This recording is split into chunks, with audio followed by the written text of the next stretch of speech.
Morning students, today we shall study our fourth poem of class 9th, Language and Literature, and the name of our poem is Lake Isle of Innisfree. It was written by William Butler Yeats. In this poem, the poet longs for a peaceful existence. The poet has an intense desire to run away from hustle and bustle of daily life.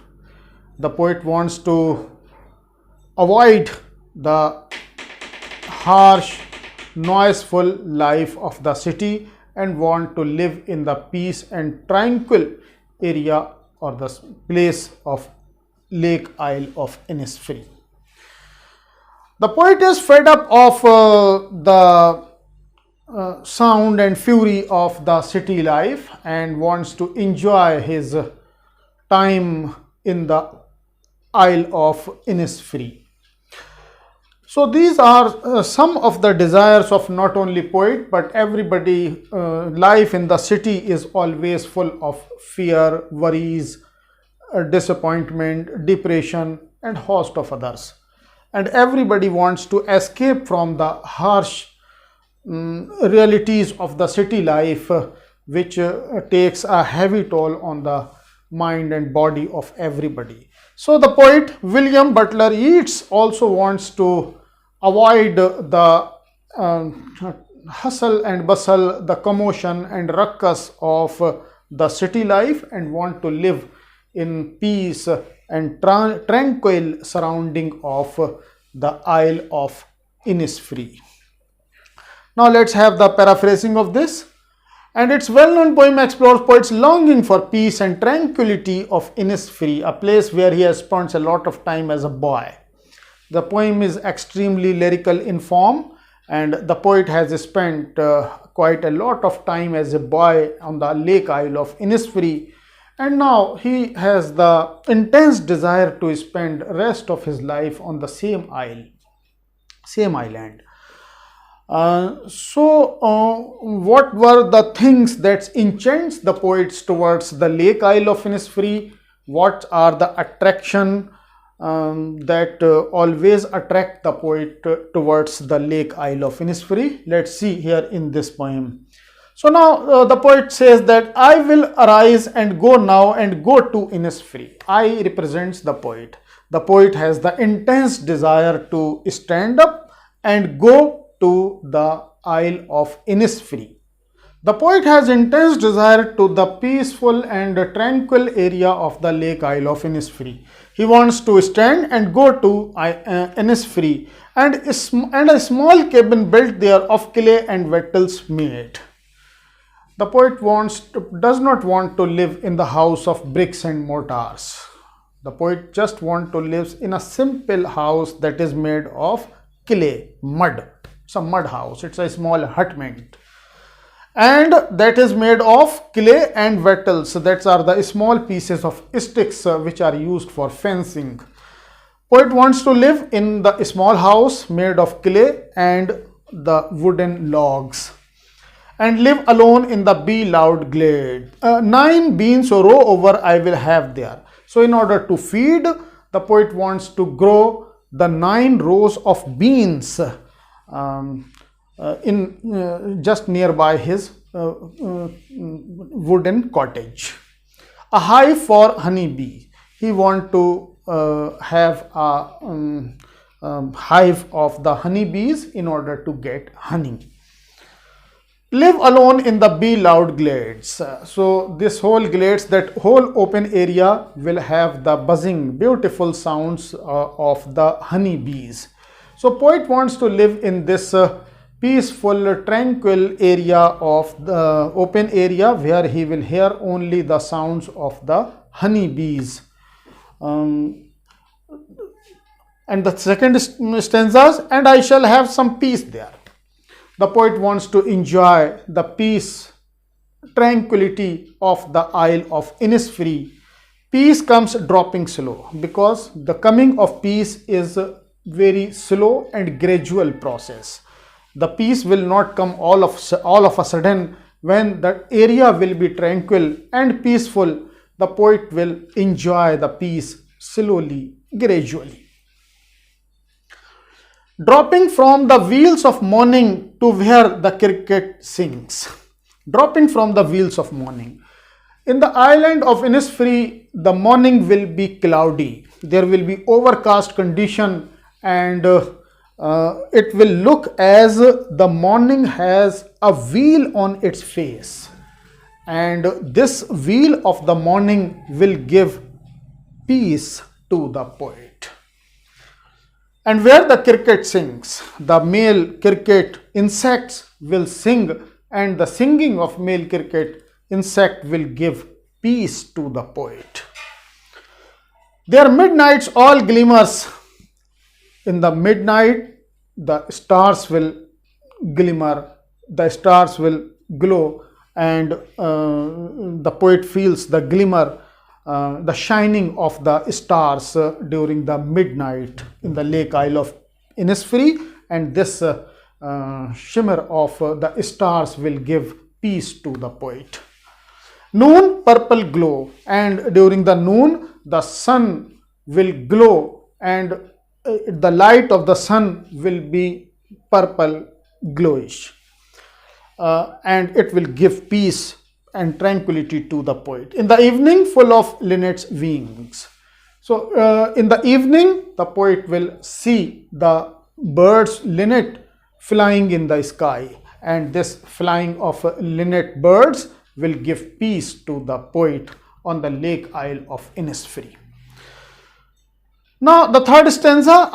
Yes, the poet will arise and will now go, and always night and day.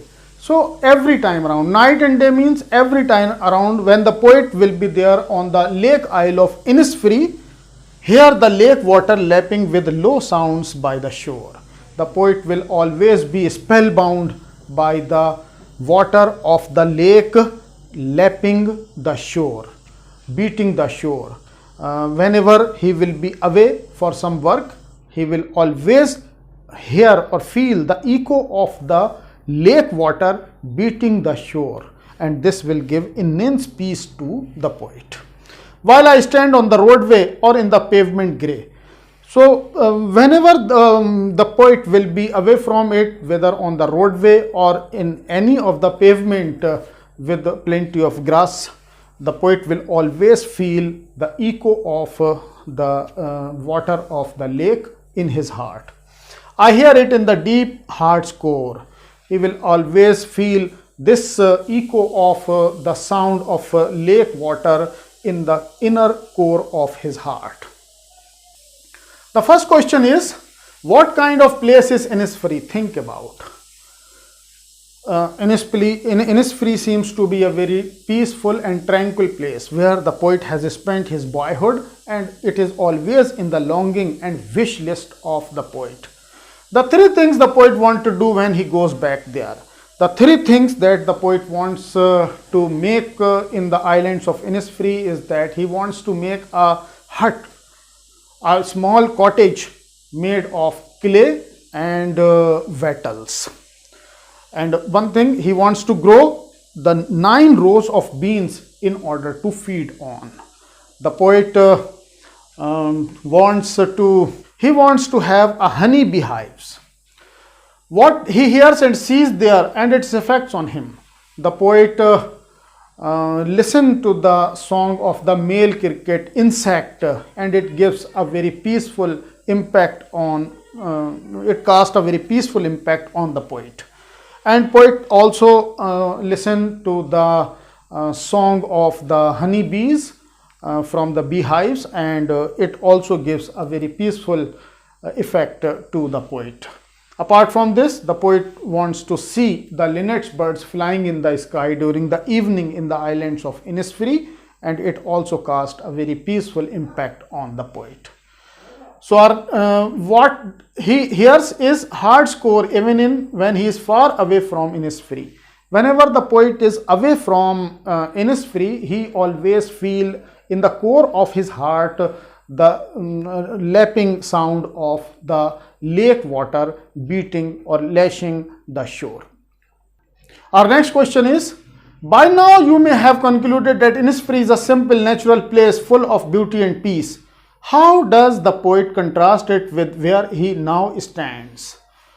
The island of Innisfree appears to be extremely peaceful and tranquil, where the poet wants to spend his rest of his life. The island of Innisfree gives peace and soothing impact on the poet. He wants to enjoy the listening to the sound of crickets, wants to see the buzzing sounds of the honeybees. He wants to make a clay and Vettle's house on the islands of Innisfree. He wants to listen to the beautiful song of the water. Do you think Innisfree is only a place or a state of mind? Does the poet actually miss the place of his boyhood? Innisfree appears to be a very peaceful and tranquil place where the poet has spent his boyhood. And in this retirement of his life, he wants to spend the time on the island of Innisfree, where he is always away from ruckus and commotion of the city life. The city life is always with full of hustle and bustle, and poet is quite fed up of this fast forward mode of life. So next one is that look at the words the poet uses to describe what he sees and hears in Innisfree. Be loud glade. The glade, that is the open area which is always full of buzzing of the honeybees. Poet wants to enjoy this. Evening full of linnet's wings. In the evening time, the linnet birds fly in the sky of Innisfree, and poet wants to enjoy and feel peaceful by enjoying it. Lake water lapping with low sounds. So the sound of the lake beating the shore always creates an echo in the heart of the poet. So poet always wants to enjoy peaceful existence there on the islands of Innisfree by having listening to all these sounds. Pictures do these words creates in your mind. So now here pictures is dropping peace, comings dropping slow. It means that when the whole area is surrounded with peace, the peace will come gradually, slowly to us. We can never feel peaceful and tranquil in the hubbub situation when there is plenty of hubbub, ruckus, commotion and loss of sound and fury in the city life. So peaceful existence can be enjoyed only in the peaceful surroundings, and this peace will come rather very slowly. Dropping from the wheels of morning to where the cricket sings. When the sky will be overcast, full of clouds, and this clouds, the morning will hide itself under the wheel of this cloud. This effect will give peace to the poet, and it will cast an peaceful impact on the poet, and where the cricket sings and the sounds of male cricket insect will definitely give a soothing impact to the poet.